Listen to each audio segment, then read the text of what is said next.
अस्सलामुअलैकुम वरहमतुल्लाहि वबरकातुहू। वालेकुम अस्सलाम वरहमतुल्लाहि वबरकातुहू। मग़फ़िरत। आज मैं आपके सामने कुछ बयान करने से पहले जितना वक्त मुझे मिला है कोशिश करूंगी उतने ही वक्त में कुछ अहम बातें आप लोगों को बताऊं।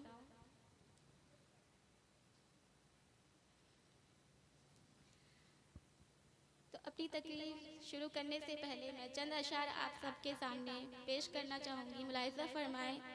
पढ़िए बावाज़े बुलंद दरूद शरीफ। अल्लाहुम्मा सल्ली अला सय्यदना शफ़ीना हबीबना मौलाना नबीना करीमना मौलाना सल्लल्लाहु अलैहि वसल्लम।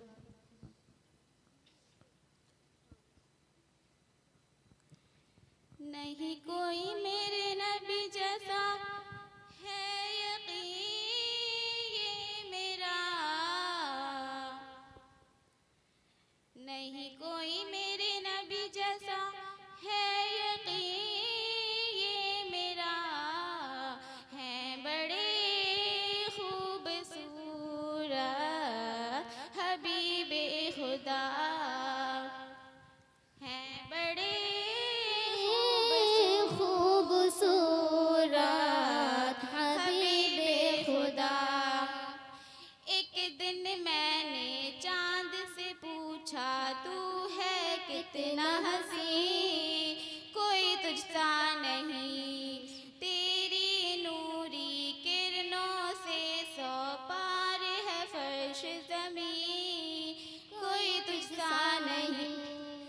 तो चांद ये बोला नादा तुझे खबर नहीं, जिस हुस्न का तालिब तू है वो इधर नहीं, जा शहर मदीना चला जा, जा जाके देख जरा, है बड़े खूबसूरत हबीबे खुदा, है बड़े खूबसूरत हबीबे खुदा।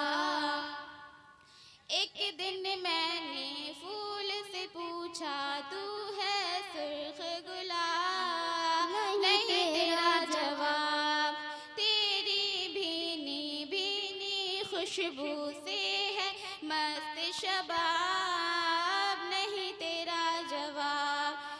तो फूल ये बोला नादा तुझे खबर नहीं, जिस हुस्न का तालिब तू है वो इधर नहीं, जा शहर मदीना चला जा, जा जाके देख जरा, है बड़े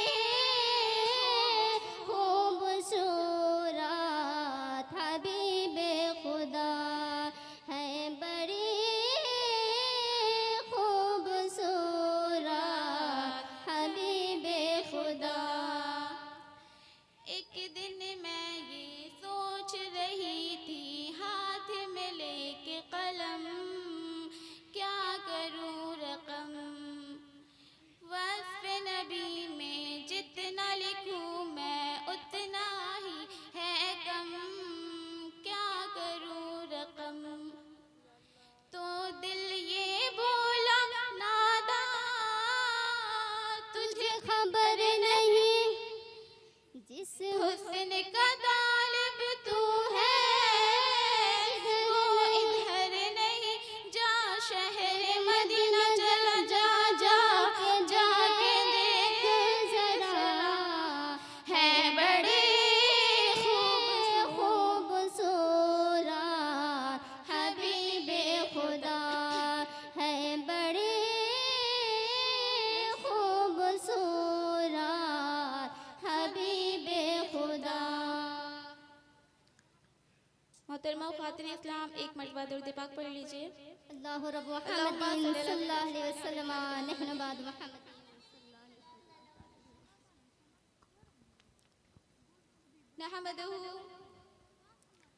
नहमदुहु व नुसल्ली अला रसूलिहिल करीम।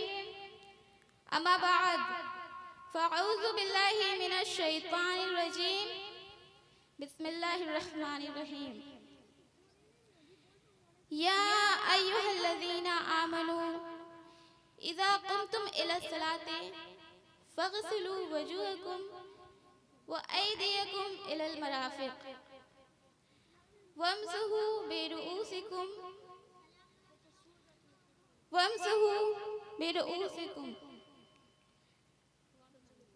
वजूहकुम इलल काबैन व अर्जुलकुम इलल काबैन व इन कुंतुम जुनबन फत्तहरू। अभी अभी मैंने जिस आयत करीमा की तिलावत करने का शर्फ हासिल किया है उसका तर्जुमा ये है कि ए ईमान वालो, जब तुम नमाज पढ़ने लगो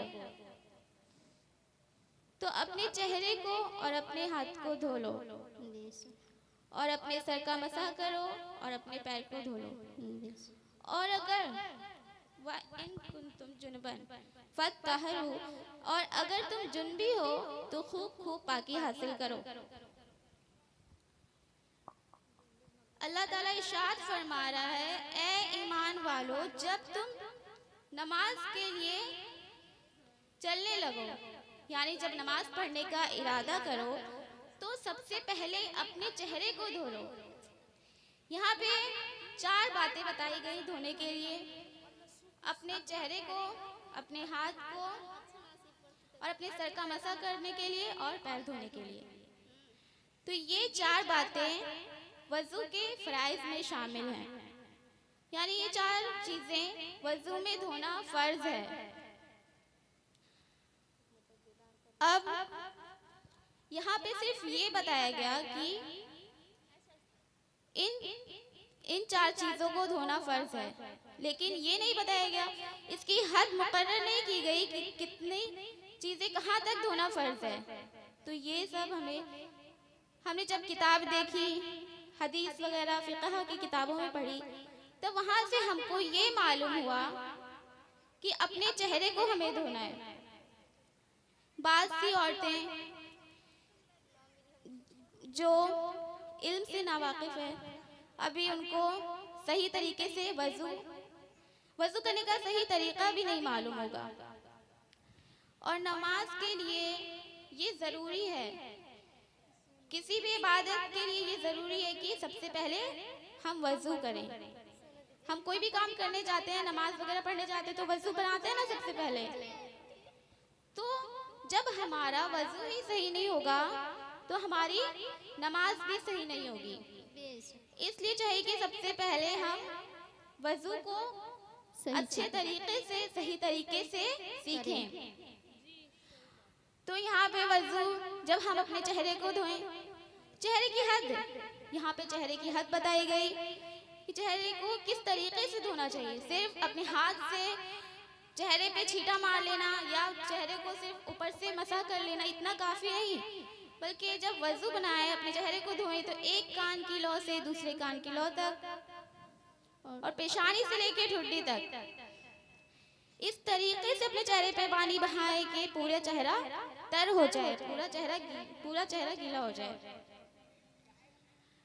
तभी जाके हमारा वज़ू सही होगा। और नंबर दूसरा बताया गया कि अपने हाथ को धोएं। तो हाथ किस तरीके से हाथ धोएं कि हमारा वज़ू सही होगा? अपने हाथ को किहनियों समेत धोएं। बाज़ सी औरतें जिन्हें मालूम नहीं होगा वो बस ऐसे ही पानी गिरा लेती हैं, इसी तरह से चुल्लू से बस हाथ को भिगा लेती हैं। नहीं, अपने हाथ को इस तरीके से दें कि पूरी किहनी गीली हो जाए। किहनी यानी ये ऊपर वाला हिस्सा जो है वो किहनी बोलते हैं। तो इस तरीके से पानी बहाएं कि पूरा हाथ गीला हो जाए। फिर तीसरा बताया गया सर का मसाह करें। तो सर का मसाह करने का मतलब सिर्फ अपने हाथ को ऊपर से फेर लेना, इसको सर का मसाह नहीं बोलेंगे, बल्कि अपने हाथ को तर करके अपने सर को छूते हुए, चौथाई सर को छूते हुए, चौथाई यानी सर का आधा हिस्सा अपने सर को, अपने हाथ को सर पे फेरें आधे हिस्से तक, तो इसको चौथाई सर का मसा बोलेंगे। नंबर 4, अपने पैर को ठुकनों समेत धोना। ठुकना यानी जो पैर की थोड़ी सी हड्डी निकली हुई होती है उसको ठुकना बोलते हैं। तो 4 नंबर क्या है, अपने पैर को ठुकनों समेत धोना। तो ये चारों चीजें वजू के फराइज थी। इन चारों चीजों को अच्छी तरीके से धोएंगे तभी हमारा वजू मुकम्मल होगा। इसलिए कि जब हम नमाज, अल्लाह ताला ने इरशाद फरमाया कि ए ईमान वालो, जब तुम नमाज पढ़ने लगो तो सबसे पहले अपने चेहरे को धो लो। यानी यहाँ पे वजू की 4 चीजें बयान की गई। जब हम नमाज पढ़ने जाएं तो पहले वजू बना लें और इस तरीके से बनाएं कि हमारा वजू मुकम्मल हो जाए अच्छे तरीके, सुन्नत और आदाब के साथ। जब हमारा वजू मुकम्मल होगा तभी जाके हमारी इबादत भी मुकम्मल होगी। ये चार चीजें थी वजू के फराइज। वजू की सुन्नतें क्या हैं? हम जो वजू बनाते हैं आमतौर पे वो सब सुन्नत तरीके से बनाते हैं। सबसे पहले क्या है कि नियत करें। नियत किस तरीके से करें?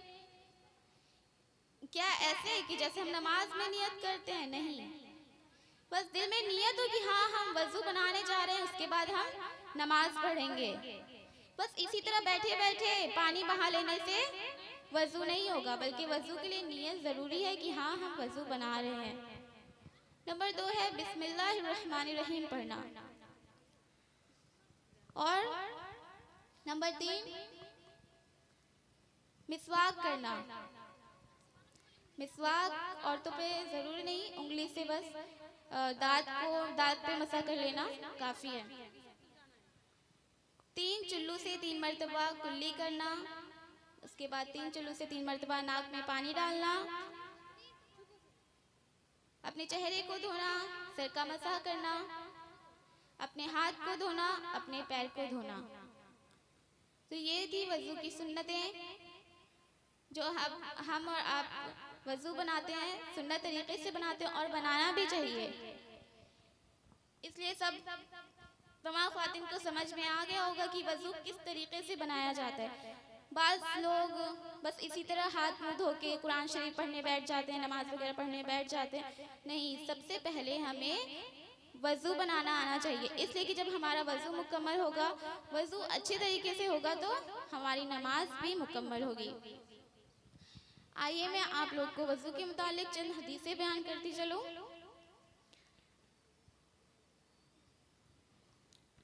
हजरत अबू हुरैरा रज़ियल्लाहु ताला अन्हु फरमाते हैं कि मैंने हुजूर सल्लल्लाहु ताला अलैहि वसल्लम को फरमाते सुना कि जहाँ तक मोमिन बंदे के जहाँ तक वजू का पानी पहुँचता है वहाँ तक उसको क़यामत के दिन जेवर पहनाया जाएगा। जहाँ तक वजू का पानी पहुँचता है वहाँ तक क्या होगा? क़यामत के दिन जेवर पहनाया जाएगा। तो जो शख्स जेवर पहनना चाहता है क़यामत के दिन तो चाहिए कि ज़्यादा से ज़्यादा वजू करे। नंबर 2 हज़रत अबू हुरैरा रज़ियल्लाहु ताला अन्हु से मरवी है कि हुज़ूर सल्लल्लाहु अलैहि वसल्लम फरमाते हैं कि क़यामत के दिन मेरी उम्मत इस हालत में आएगी कि उनके चेहरे, उनकी अज़्म, उनका जिस्म वजू की वजह से चमकता होगा, चमकदार और रोशन होगा। तो जिसे चाहिए कि वो चमक हासिल करे तो उसे चाहिए कि वो बढ़ाए, यानी वजू को बढ़ाए, जितना हो सके वो वजू करे। हर नमाज के लिए, हर इबादत के लिए वो वजू बनाए, वजू करे।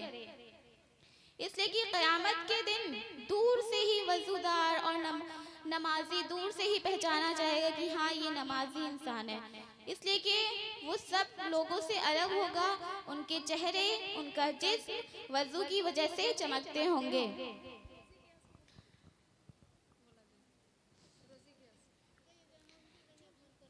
उम्मीद करती हूँ कि आप लोगों को वजू का तरीका पता चल गया होगा और आइंदा आप लोग वजू बनाए तो सही तरीके से सुन्नत और फ़राइज़ की अदायगी के साथ वजू बनाएं, तभी जाके आपकी इबादत भी मुकम्मल होगी। अब मैं अपनी तकरीर को यहीं ख़त्म करना चाहती हूँ, इजाज़त दें। वमा अलैना इल्लल बलाग। अस्सलामु अलैकुम व रहमतुल्लाहि व बरकातुहू। वालेकुम अस्सलाम व रहमतुल्लाह।